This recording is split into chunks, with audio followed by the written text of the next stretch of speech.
Chers étudiants, bonjour.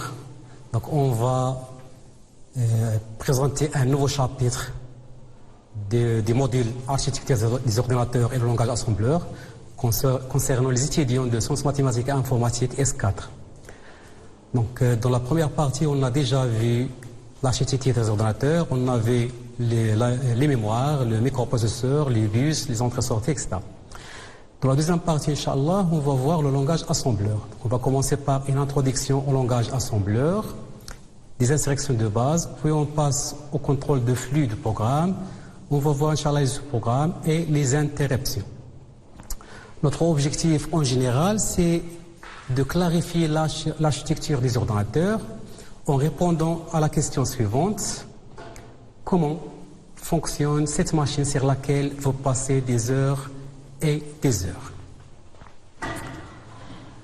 Alors, comme étudiant en SM et S4, vous avez déjà commencé à programmer en utilisant le langage C par exemple. Mais est-ce que le langage C est le seul langage de programmation? Bien sûr que non, parce qu'il existe plusieurs langages tels que Java, C++, Python, etc. Mais c'est quoi un programme? En informatique, un programme est un ensemble d'opérations ou bien une suite d'instructions destinées à être exécutées par un ordinateur. Mais c'est quoi une instruction? On sait cette question, c'est quoi une instruction? Une instruction en informatique, une instruction dicte à l'ordinateur l'action ou bien l'ordre nécessaire qu'elle doit effectuer avant de passer à l'instruction suivante. Donc, comme vous voyez ici, vous avez plusieurs instructions, et si vous avez 3 instructions, ou bien 3 ordres, qui forment ce qu'on appelle un programme. Donc un programme, c'est un ensemble d'instructions. Donc ici, j'ai 3 instructions. Donc, nous devons écrire des instructions à l'ordinateur. Mais dans quelle langue? Est-ce qu'on doit écrire ces instructions en arabe, en français, en anglais? Bien sûr que non, parce que l'ordinateur ne comprend pas ces langages. Donc, est-ce qu'on doit écrire ces instructions en un langage de programmation tel que C? Oh, c'est non. Parce que l'ordinateur ne comprend pas ces langues. Il ne comprend que un seul langage, c'est le langage binaire 0 et 1. Alors, comment faire? Nous devons écrire les instructions avec la langue de l'ordinateur qui est le langage binaire 0 et 1. Donc voici maintenant les instructions maintenant écrites en 0, 1, 0, 1, etc. Donc chaque instruction est une combinaison de 0 et 1. Voilà, 0, 1, 1, 1, etc. 1, 0, 1, ce sont des instructions qui forment le programme. C'est un programme écrit en langage binaire. C'est très important ça, donc il faut écrire en langage binaire. Mais est-ce que c'est facile de programmer avec ce langage? Par exemple, je veux développer une application, je veux développer un programme. Est-ce que je dois écrire ça en langage machine, en langage binaire? C'est très difficile. Je ne peux pas faire ça. Donc, heureusement que les programmeurs ont inventé un système qui nous facilitera les tâches. C'est le langage assembleur. Donc, pour moi, je dois écrire en langage assembleur, qui est proche de l'être humain, et il existe un traducteur qui traduit chaque instruction en un langage machine. Donc chaque instruction en langage assembleur est traduite par un traducteur dans le langage machine. C'est pourquoi on doit étudier le langage assembleur pour bien comprendre aussi le fonctionnement de l'ordinateur. On a dit qu'un programme est composé d'une suite d'instructions. L'ordinateur lit les instructions et les applique dans l'ordre. Mais en général, le nombre d'instructions existantes est fixe. Il constitue ce qu'on appelle le jeu d'instructions. Le jeu d'instructions, c'est l'ensemble d'instructions existantes. Ce nombre d'instructions varie d'une architecture à l'autre. Par exemple, pour l'architecture 80-86, il existe un environ d'une centaine d'instructions. Donc, comment faire? Voilà le principe de fonctionnement. On doit représenter chaque instruction par un symbole mnémonique, écrit en lettres et mains. Par exemple, j'écris par ADD est le symbole mnémonique pour dire que je veux faire l'addition. Donc ADD est le symbole mnémonique de l'instruction qui sert à faire l'addition. Puis, on met en marche un logiciel, un traducteur nommé assembleur. Ce dernier, qu'est-ce qu'il fait? Il remplace chaque symbole mnémonique par l'instruction binaire équivalente. Voilà, c'est très important. Donc pour moi, j'écris en langage assembleur, donc j'écris des symboles mnémoniques. Et le traducteur, ça veut dire l'assembleur, va remplacer chaque symbole mnémonique par l'instruction binaire équivalente. Pour un même microprocesseur, plusieurs langages assembleurs sont possibles. Ils se distinguent surtout par les directives .data, .code et aussi par les macros. Les logiciels assembleurs les plus connus pour la famille Intel sont MASM pour Microsoft Assembler, TASM pour Turbo Assembler et NASM pour Netwide Assembler. Pour nous, dans ce cours, on va utiliser, Inch'Allah, le logiciel MASM. Et aussi, on va utiliser la bibliothèque RVM32. Bien sûr, vous pouvez utiliser le logiciel que vous voulez et vous pouvez utiliser ou ne pas utiliser la bibliothèque RV32, mais le principe il reste le même. Pour nous, on va utiliser MASM avec la bibliothèque RV32 qui nous facilitera beaucoup la tâche. Et on va voir ça après. Donc commençons par un exemple pour bien comprendre. Cet exemple en langage assembleur, c'est un code qui affiche le message bonjour. Donc comme vous voyez, il y a plusieurs instructions. Il y a au début include rv32.nc. C'est-à-dire on veut dire au MASM d'utiliser la bibliothèque rv32. Après il vient .data. .data c'est une directive qui dit à MASM que ici je veux déclarer mes variables. Il y a .code, c'est directive dans laquelle je dois écrire mon code proprement dit. Donc dans le point data, je dois déclarer mes variables. Ici, il y a une seule variable, c'est la variable message. Il est de type byte et qui contient la chaîne de caractères bonjour. Pour point code, il y a main pros et main NP and main. Entre ces deux instructions, entre main pros et main NP, je dois écrire mon code proprement dit. Alors mon code, qu'est-ce qu'il contient? Il contient trois instructions: move edx offset message, call array string et exit. On va décrire ça dans les slides qui suivent.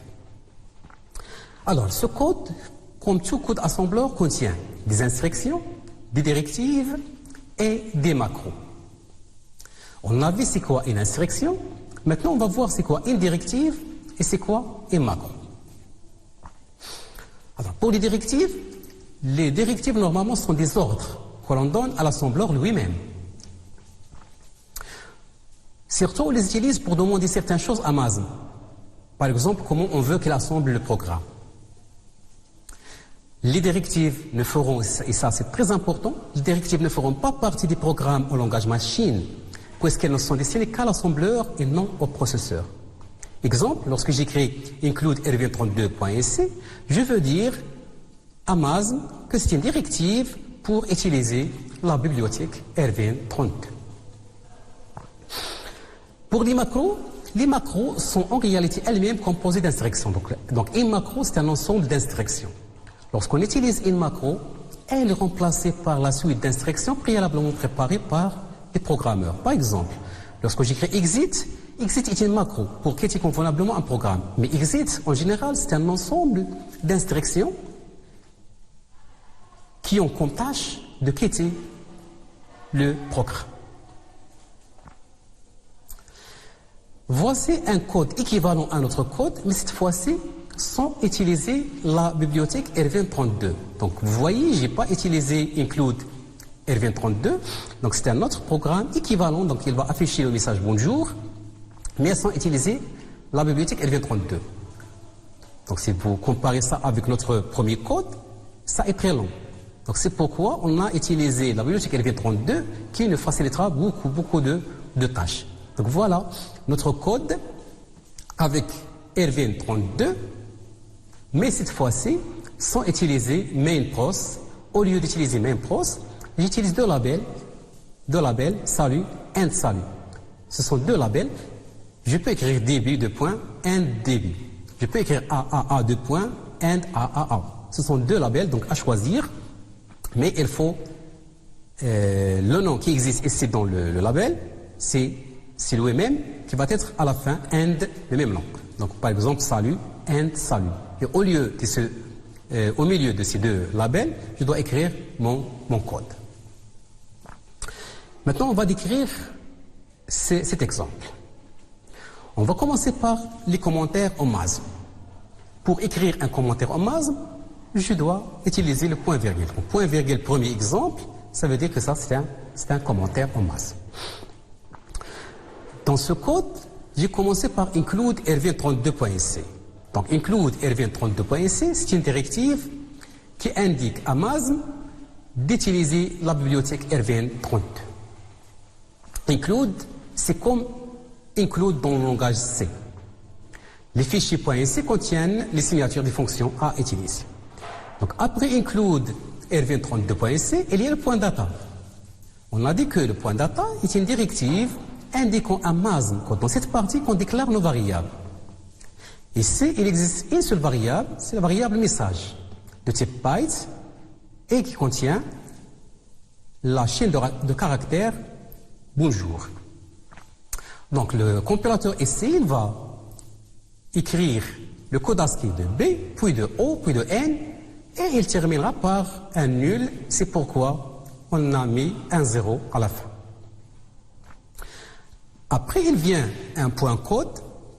Un point code, c'est une directive aussi, indiquant à MASM qu'à partir d'ici, nous devons commencer à écrire notre programme proprement dit. Et il y a le SALI et un SALI, ce sont deux labels. Donc, on doit écrire notre code entre SALI et un SALI. Donc, revenons à point code, parce que dans point code, il y a le programme, c'est move edx offset message, call restring, exit. Donc, on va expliquer ces instructions.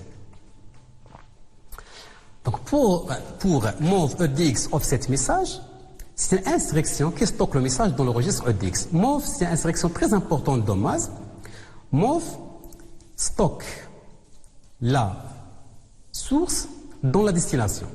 Donc, move stocke le message dans le registre edx de 32 bits.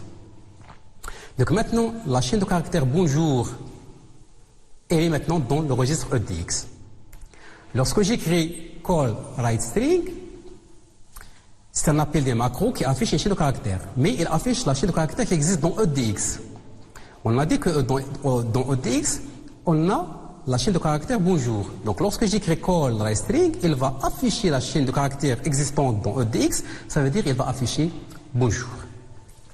Et enfin, un exit, c'est un macro qui sert à quitter le programme. Pour la compilation et l'exécution, je dois d'abord installer la bibliothèque rvn32 qui existe dans le net. Donc vous cherchez dans le net la bibliothèque rvn32, vous devez l'installer. Et après l'installation, vous trouvez un fichier dans C qui s'appelle masm615 mic32.bat. Alors vous devez créer un répertoire pour faire vos TP. Dans ce répertoire, vous devez copier le fichier mic32.bat et le mettre dans vos répertoires de TP. Après, dans un bloc-notes par exemple, vous devez écrire votre code, le code qu'on a déjà vu, et qui est nommé par exemple affiché avec l'extension .as. Puis, vous devez lancer l'invite de commande et écrivez make32 affiché sans l'extension .as. Avec make32 affiché, ça génère plusieurs fichiers parmi lesquels on trouve l'exécutable affiché.exe. Après, si je lance l'exécution, je lance avec affiche. il va donner le résultat. Donc on va voir une démonstration pour ça.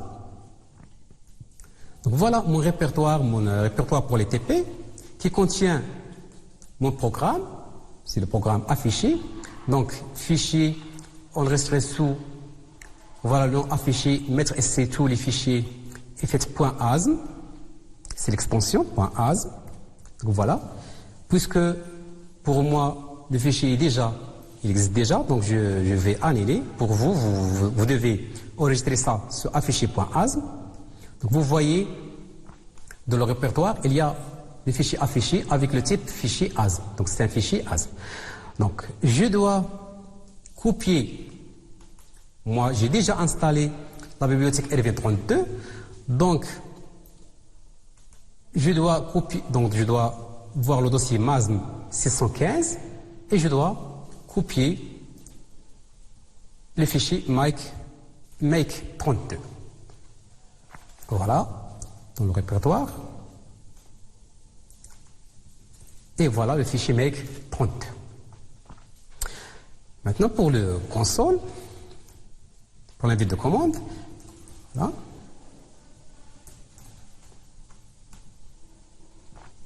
Donc je dois entrer dans le bureau et dans mon répertoire, comme ça, oui, et j'écris make 32, le nom du fichier c'est affiché, son point ASM, donc comme ça c'est bien, je fais entrer, s'il n'y a pas d'erreur, et ça marche très bien, si vous voyez ici, il y a des fichiers générés, parmi les fichiers générés, il y a le fichier affiché.exe. Dans le répertoire aussi, il y a les fichiers générés, donc il y a le fichier .exe. Donc ça marche très bien.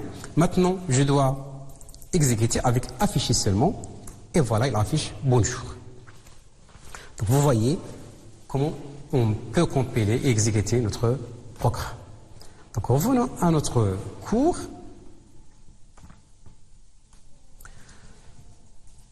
Maintenant, on va voir quelques instructions de base. L'instruction la plus importante, c'est l'instruction move. La syntaxe est comme suit. Move, destination, source.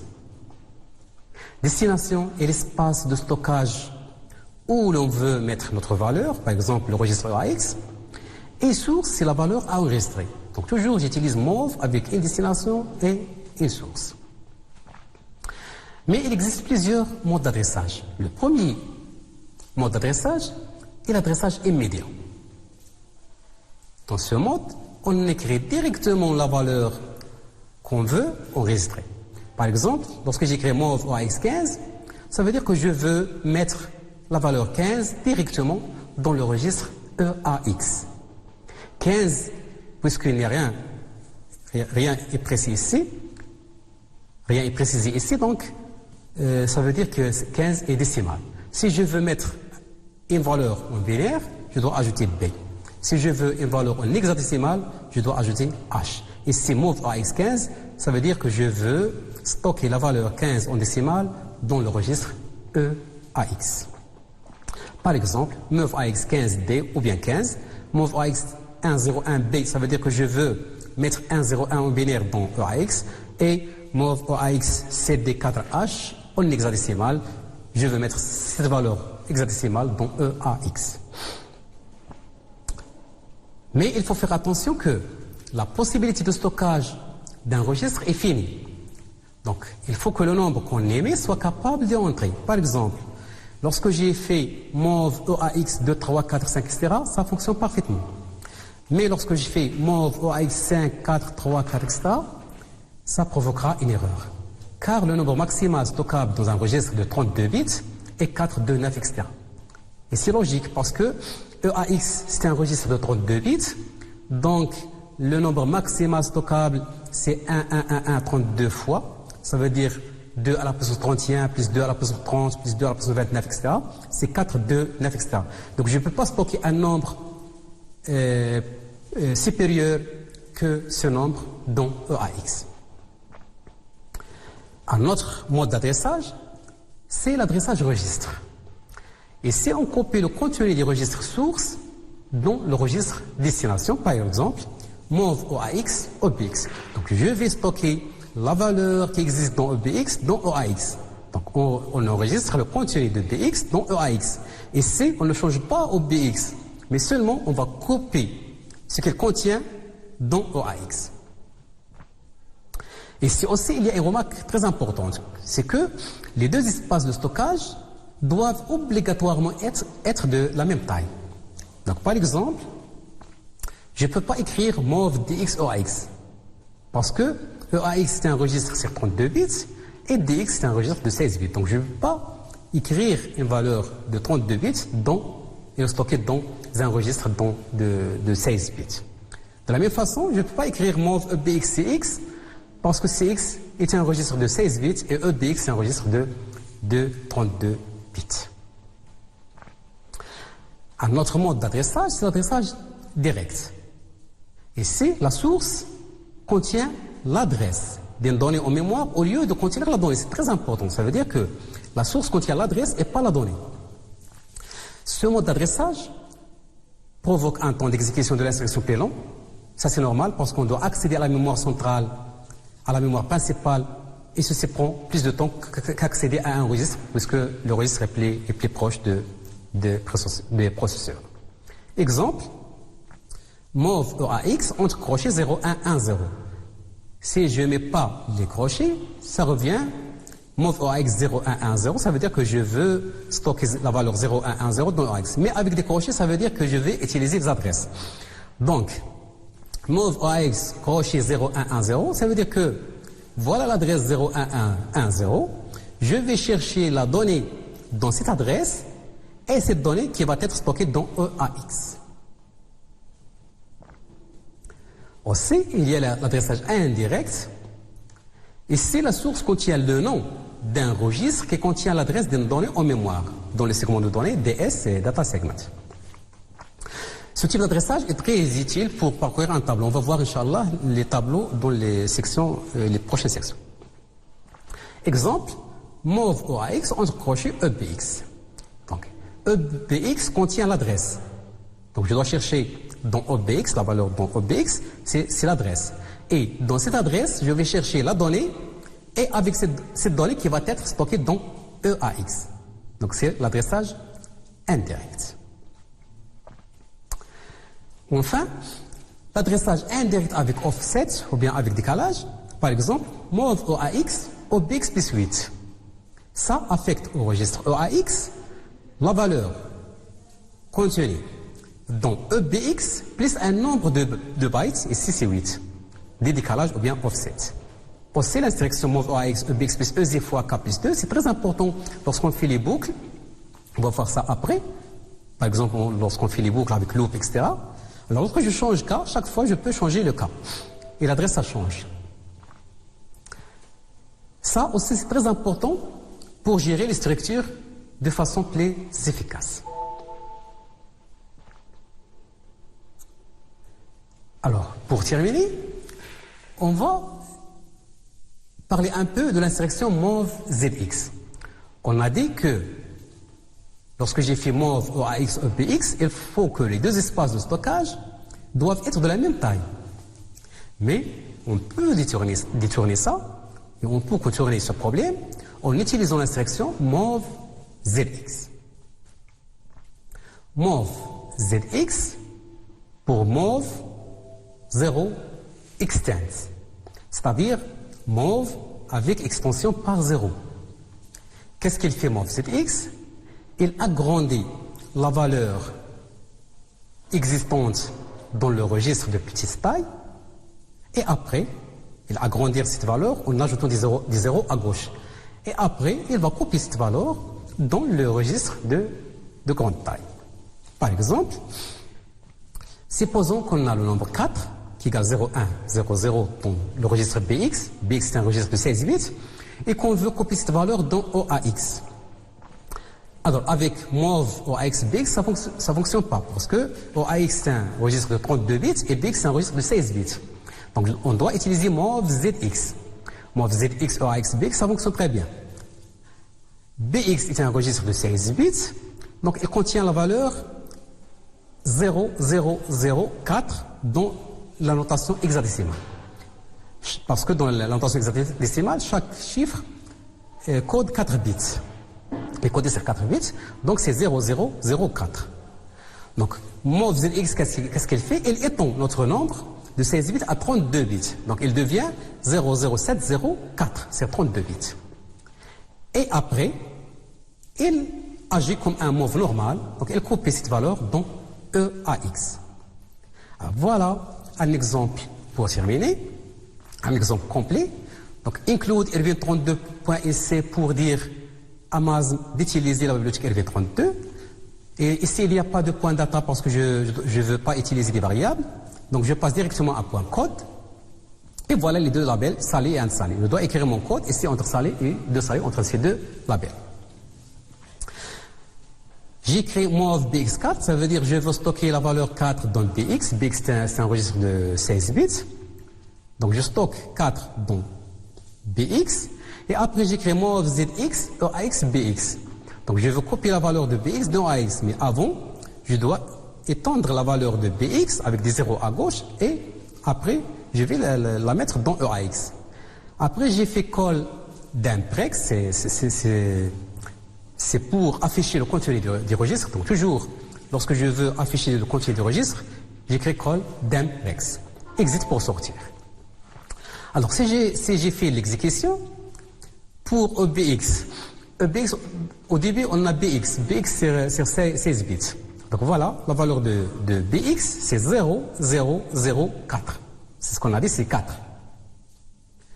Pour EAX, c'est un registre, c'est 32 bits. Donc voilà, les 32 bits, on coupe la valeur de BX avec des zéros à gauche. Voilà, donc c'est 704. Donc EAX devient comme ceci.